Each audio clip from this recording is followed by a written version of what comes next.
सती में और पार्वती में एक अंतर भारी है। सती माँ धनवान है और पार्वती मैया गुणवान है। इसलिए पूरी दुनिया में जितने भी व्रत हैं, पूरी भारत की भूमि पर जितने व्रत होते हैं, कोई व्रत लक्ष्मी जी का नहीं है। भारत की भूमि पर कोई व्रत सरस्वती मैया का नहीं है।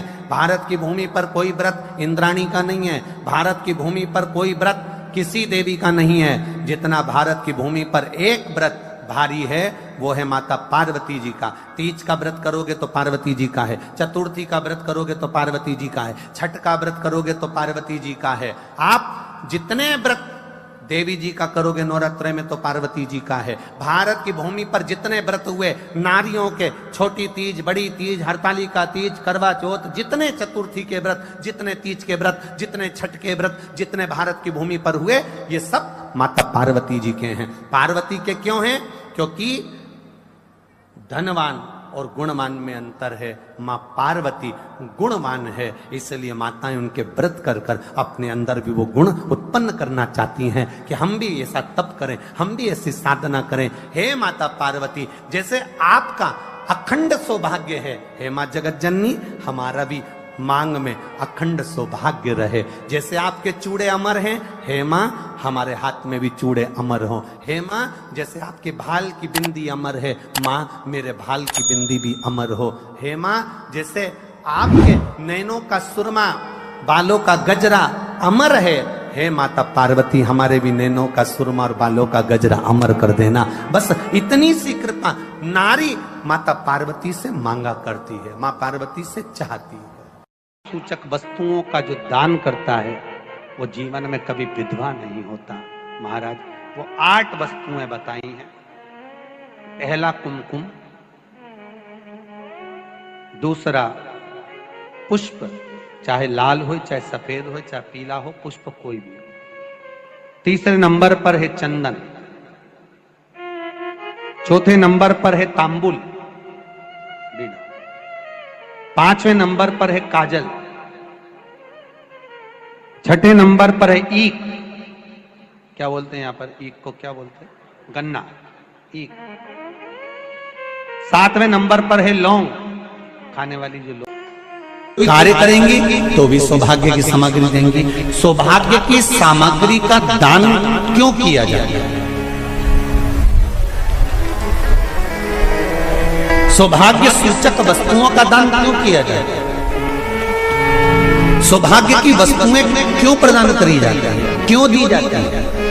उसका कारण क्या है?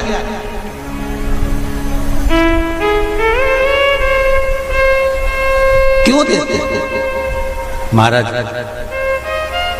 भारत की भूमि की सौभाग्यवती माताओं का एक मन की अभिलाषा रहती है। भारत की भूमि की माताओं की एक अभिलाषा रहती है कि जब उसके प्राण छूटे तो अखंड सौभाग्य धारण करके पति के कंधे पर और पुत्र के कंधे पर शमशान करते। ये भारत की भूमि की माताओं की सोच, उनके मन का संकल्प, उनके मन का भाव। और विदेश की माताओं का क्या संकल्प होता है? महाराज भारत का एक संत विदेश गया और भारत के संत जब विदेश गए तो वहां पर एक मां, एक स्त्री पति की कब्र के पास में बैठकर पंखा कर रही थी। भारत के संत को बड़ा दुख हुआ, देखो हमारे यहाँ की माताएं तो पति के साथ सती हो जाती हैं। हमारे भारत की भूमि की माताएं तो पति के साथ सती हो जाती हैं, पर ये तो विदेश की माताएं तो भारत की माता से भी बढ़कर है कि पति मर गया, कब्र के अंदर है, तो भी पंखा कर रही हैं। ये तो इनसे भी बड़ी है, भारत की माता से भी बड़ी ये विदेश की माता। तो भारत के संत से रहा नहीं गया और भारत के संत ने जाकर पूछ लिया विदेश की माता से, माँ जी एक बात बताओ, हमारे यहाँ पति के साथ पत्नी सती हो जाती है, वो प्रथम गिनती में आती है, पर तुम तो उससे भी बड़ी हो कि पति मर गया उसके बाद भी उसकी कब्र को पंखा कर रही हो। इतने में विदेश की माता ने कहा, मैं पति को पंखा नहीं कर रही हूं, हमारे यहाँ नियम है जब तक पति की कब्र नहीं सूख जाए हम दूसरी शादी नहीं कर सकते, इसलिए पंखे से सुखा रहा।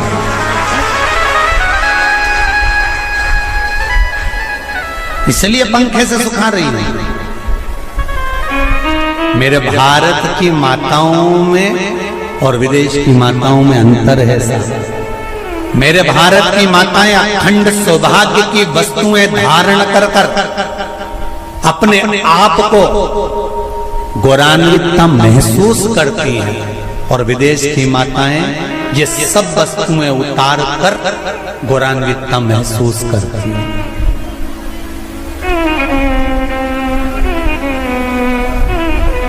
क्यों देते हैं चूड़ी का दान, क्यों देते हैं बिंदी का दान, क्यों देते हैं अखंड सौभाग्य का दान?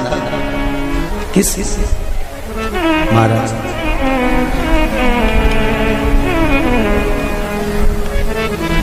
मेरे हाथों में भर भर के चूड़ी रहे,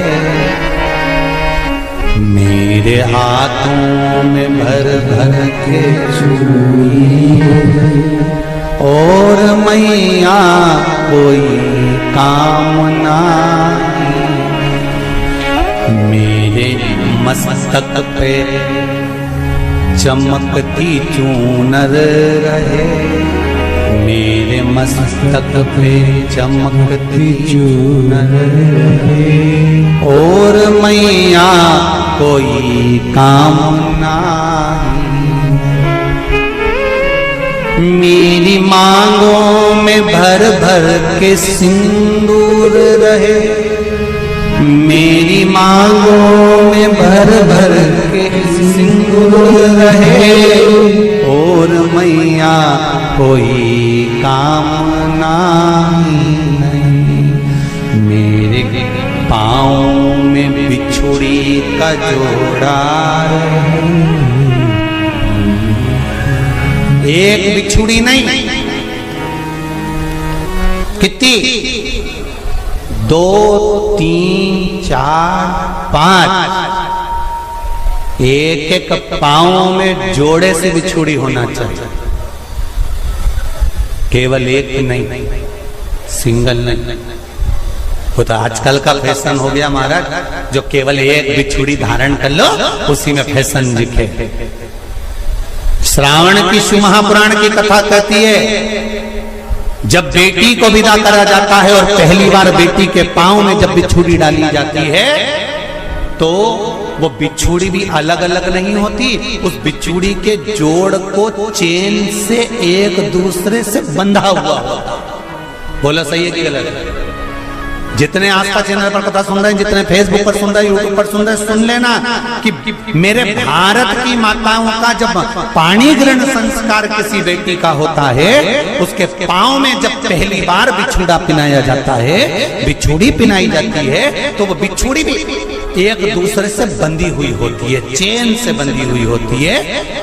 उसको अलग अलग वाली बिछुड़ी शादी के मंडप में नहीं पिनाई जाती। क्यों?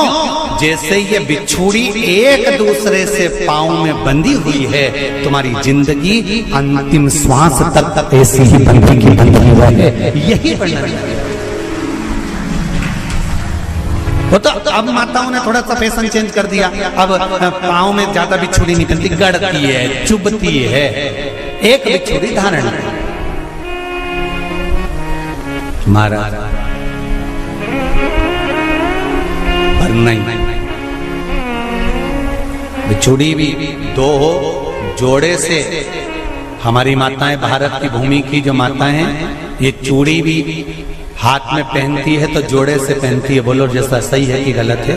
एक अकेली चूड़ी माताएं हाथ में धारण नहीं करती हैं। अगर भारत की भूमि की संस्कारित माताएं हैं और भारत की भूमि की सभ्यता और संस्कृति को जानती है तो अकेली चूड़ी नहीं, जोड़े की चूड़ी पहनेगी, 2 चूड़ा डालेगी, 4 डालेगी, 12 डालेगी, पर सिंगल नहीं, अकेले। और सरल भाषा में समझ लो, हमारे यहां ठेले पर लेने जाओ तो जो केले अपन खाते हैं वो भी सिंगल नहीं देते, उसको भी जोड़े से दिया जाता है। 2 दूं की, 12 दूं की, आधी दर्जन दूं की 1 दर्जन दूं। अब अंदाजा लगाइए, हमारे यहां देने का भी एक भाव है। श्रावण के महीने की शिव महापुराण की कथा, जिसका नाम है श्रावण शिव महापुराण की कथा, ये कहती है कि पार्वती जी ने और गंगा जी ने ये चतुर्मास में जितना सौभाग्य का दान दिया है, उनके बराबर दुनिया का कोई व्यक्ति इतना सौभाग्य का दान नहीं दे सकता जो माता गंगा और पार्वती दोनों दान दे रहे हैं।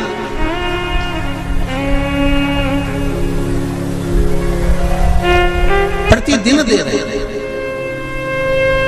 और अब तो फैशन आ गया, तुम लोगों जो सौभाग्य का दान देते हो प्लास्टिक की डलिया में देते हो, पर एक एक पुराण को उठा कर देख लेना, एक एक उद्यापन को उठा कर देख लेना, जितनी तुम कथा तुम्हारे घर में छोटी छोटी कथाओं की पोथियां पड़ी हो, उनको उठा कर देख लेना, उसमें नहीं लिखा कि प्लास्टिक की डलिया में सौभाग्य की वस्तु का दान दिया जाता है। उसमें लिखा है बांस की पिटारी में, बांस की डलिया में सौभाग्य की वस्तुओं का दान दिया गया। क्यों? क्योंकि बांस वंश की वृद्धि करता है, बांस सौभाग्य की वृद्धि करता है, और बांस अखंड सौभाग्य, जैसे बांस का पौधा बढ़ते चले जाता है, बढ़ते चले जाता है, उसी तरह बांस की डलिया में जब दान दिया जाता है, बांस की टोकनी में जब दान दिया जाता है, तो ये भाव रखा जाता है कि तुम्हारा सौभाग्य ऐसे ही बढ़ता रहे। पर अब थोड़ा सा फैशन चेंज हो गया, तो प्लास्टिक की डलिया, पर प्लास्टिक की नहीं। श्री शिवाय नमस्तुभ्यम, हरे महादेव। पूज्य गुरु जी पंडित प्रदीप मिश्रा जी के द्वारा बताया गया कि महिलाएं दान कर सकती हैं। पूज्य गुरु जी पंडित प्रदीप मिश्रा जी अपने कथा में बताए हैं, सौभाग्यवती महिलाएं ये 5 चीज़ें अवश्य दान करें सावन की महीने में। तो आशा करती हूँ यह वीडियो पसंद आई होगी। वीडियो पसंद आई होगी तो वीडियो को लाइक करें, और हमारे यूट्यूब चैनल पर नए हैं तो चैनल को सब्सक्राइब ज़रूर कर लें। कमेंट में ओम नमः शिवाय लिखना ना भूलें।